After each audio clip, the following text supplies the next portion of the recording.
On behalf of the Basketball Coaches Association of Michigan and Milk Means More, I am honored to present the 2024 Mick McCabe Miss Basketball Award to Gabby Reynolds from Holland West Ottawa High School.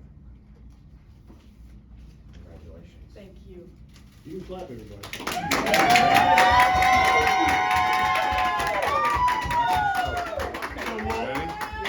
Ready? And smile. Okay. I want to thank everybody that I've had support from in my community, whether that be friends, teammates, other extended relationships, even family, and then especially my trainer, Jordan Myrick. None of this would have happened without it, so I just want to thank everybody for that. It's obviously a special day, and I saw you looking at the list. What is it like to not only add your name, but your school to that list as well? Yes, I think it's just a complete honor. I don't think there's ever been a Miss Basketball yet at West Ottawa, but I think for me to be the first person on this list, and hopefully many more, it's just a really big honor for me, and then for my community as well. Hopefully it inspires little girls, and that's what I'm most looking forward to. What did you think about that field you were up against too? There was a lot of great finalists this year. Yeah, I mean, it was just a very tough class. I think the 2024 class has so much talent within the finalists, and even just Miss Basketball candidates in general. There was just so much talent, and I'm very glad I was picked to be the final Miss Basketball, but definitely we still got a season left to go, so I'm excited for that as well. So how long has this been on your checklist for? Is this something you've been aiming for since your freshman year, before that, or what? Yeah, I've actually had it since my sophomore year. I remember, so I didn't really know much about it my freshman year, but then after I knew about Theron Halleck and Abby Kimball, it was definitely on my radar, and so I remember we have always a goals list that my coach makes us write out and stuff, and so that was on my goal since my sophomore year, so I'm very honored to get this.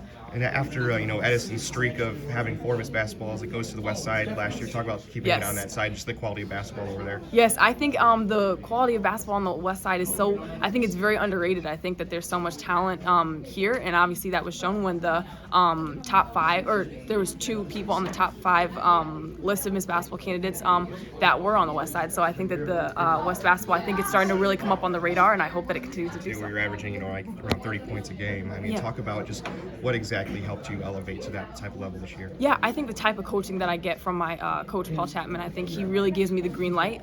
Definitely I had to work for the green light, but he really just lets me do what I do on the court. He trusts me and stuff, and so is my teammates. My teammates are very good with me. They, I mean, the ball is in my hands a lot of the time, so I get to have the free range of making decisions on my own and stuff, and so just kind of having that green light and just having my coach and my teammates trusting me, it really makes this happen. Washington, correct? Yes, yep.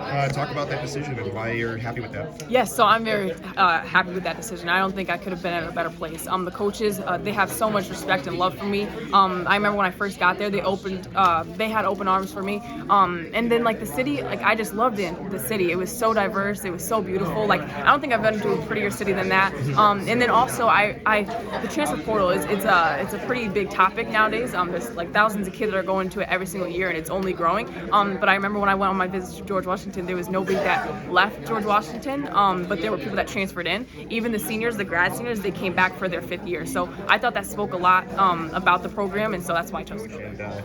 And we brought up the jersey change, yes. The number. Yeah.